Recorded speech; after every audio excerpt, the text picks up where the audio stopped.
కర్నూలు జిల్లా నంద్యాలలో గణేష్ నిమజ్జనం ప్రారంభమైంది. శుక్రవారం ఉదయం మొదటి విగ్రహాన్ని ప్రజాప్రతినిధులు, అధికారులు, శ్రీ గణేష్ కేంద్ర సమితి నాయకులు నిమజ్జనం చేసి కార్యక్రమాన్ని ఘనంగా ప్రారంభించారు. జై జై జై జై గణేశ జై జై జై జై జై జై జై జై వినాయక జై జై జై జై జై జై జై గణేశ జై జై జై జై జై జై జై జై వినాయక జై జై జై.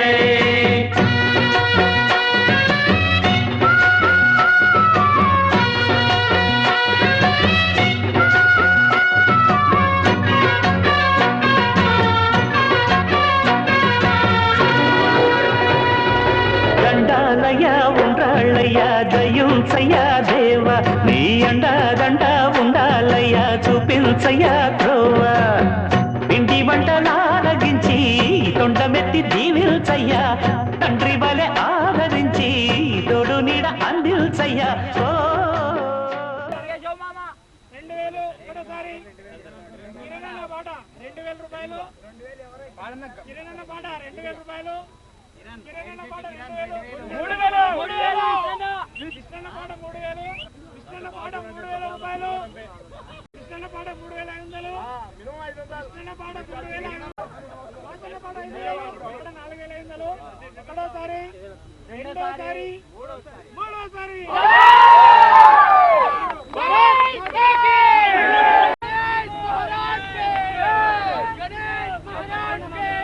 నంద్యాల పట్టణంలో 5వ రోజు ఈ గణేష్ యొక్క విగ్రహాల యొక్క నిమజ్జన కార్యక్రమం రెవెన్యూకి సంబంధించి మేము తహసీల్దార్ కార్యాలయంలో ఏర్పాటు చేసిన పాలనా గణపతి యొక్క నిమజ్జనంతో ప్రముఖులందరి యొక్క సమక్షంలో ప్రారంభించడం జరిగింది. అదేవిధంగా ఇప్పుడు 3వ విగ్రహంగా ఈ ఆర్ఎస్ఎస్ శాఖకు సంబంధించిన విగ్రహాన్ని నిమజ్జనం చేయడం జరిగింది. ఈసారి వినాయక నిమజ్జన కార్యక్రమానికి గణేష్ ఉత్సవ కేంద్ర సమితి సభ్యులు అదేవిధంగా అందరూ అధికారులు అన్ని శాఖలకు సంబంధించి కూడా సమావేశమై చక్కని సహకారంతో సమన్వయంతో పూర్తి స్థాయిలో ఏర్పాటు చేయడం జరిగింది. చెరువు కట్ట పైన కూడా ఈ చివరి నుంచి ఆ చివరి వరకు నీట్గా చేయడం ఏర్పాటు చేయడం జరిగింది. అదేవిధంగా ఆర్ఎన్బి తరఫున బ్యారికేడింగ్ కూడా ఏర్పాటు చేసినాం. సున్నితమైన ప్రాంతాల్లో కూడా పోలీసు వాళ్ళు, రెవెన్యూ వాళ్ళు ఏర్పాటు చేసి ఎలాంటి యొక్క అవాంఛనీయ సంఘటన జరగకుండా ఉండేందుకోసం చర్యలు తీసుకోవడం జరుగుతుంది. ఈ యొక్క నిమజ్జన కార్యక్రమానికి మనం 3 క్రేన్స్ ఏర్పాటు చేయడం జరిగింది. ఈసారి ప్రత్యేకంగా ఒక పెద్ద క్రేన్ కూడా ఏర్పాటు చేయడం జరిగింది. అదేవిధంగా మిగతా 2 క్రేన్స్ కూడా ఏర్పాటు చేయడం జరిగింది.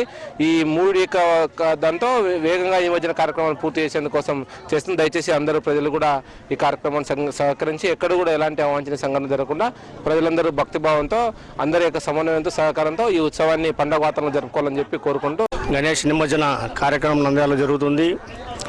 ఈ నిమజ్జన కార్యక్రమానికి కేంద్ర సమితి తరపున అన్ని శాఖల వారికి ప్రత్యేక ధన్యవాదాలు తెలియజేసుకుంటున్నాను. పోలీస్ శాఖ కానీ, రెవెన్యూ శాఖ కానీ, మున్సిపల్ శాఖ కానీ అన్ని శాఖల వారు, ఎలక్ట్రికల్ డిపార్ట్మెంట్ అయితే అన్ని శాఖల వారు సహకరించి ఈ కార్యక్రమాన్ని దిగ్విజయంగా చేస్తున్నందుకు వారికి ప్రత్యేక ధన్యవాదాలు. వారికి వారి శాఖలు గణనాథుని ఆశీస్సులు ఎల్లవేళలో ఉండాలని ప్రార్థిస్తున్నాము. అలాగే ఈరోజు ఆర్ఎస్ఎస్ కార్యాలయం విగ్రహం వేలంపాలెం లడ్డు వేలంపాట దాదాపు 4,500 రూపాయలు పాడినందుకు విష్ణువర్ధన్ రెడ్డి గారికి ప్రత్యేక ధన్యవాదాలు తెలియజేసుకుంటున్నాను. కర్నూలు జిల్లా నంద్యాలలో ఇప్పుడే వినాయక నిమజ్జనం కార్యక్రమం ప్రారంభమైంది. దాదాపు నంద్యాలలో 500 విగ్రహాలకు పైగా నిమజ్జనానికి రానున్నాయి. ఇందుకై అధికారులు, గణేష ఉత్సవ సమితి నాయకులు, ప్రజాప్రతినిధులు ముమ్మరంగా ఏర్పాట్లు చేశారు. నంద్యాలలో కాక రాష్ట్ర వ్యాప్తంగా వినాయక నిమజ్జనం కార్యక్రమాలు అనేక చోట్ల ఘనంగా జరుగుతున్నాయి. ఈ వినాయక చవితితో అయినా మన రాష్ట్రానికి ఉన్న విఘ్నాలు తొలగి శుభం జరుగుతుందని ప్రజలు ఆశిస్తున్నారు.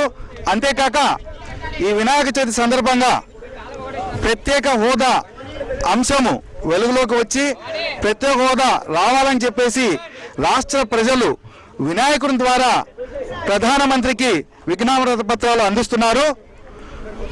కెమెరామెన్ దాదాబాషతో వీడియో జర్నలిస్ట్ బాలాజీ సింగ్, నంద్యాల, కర్నూలు జిల్లా, ఆంధ్రప్రదేశ్.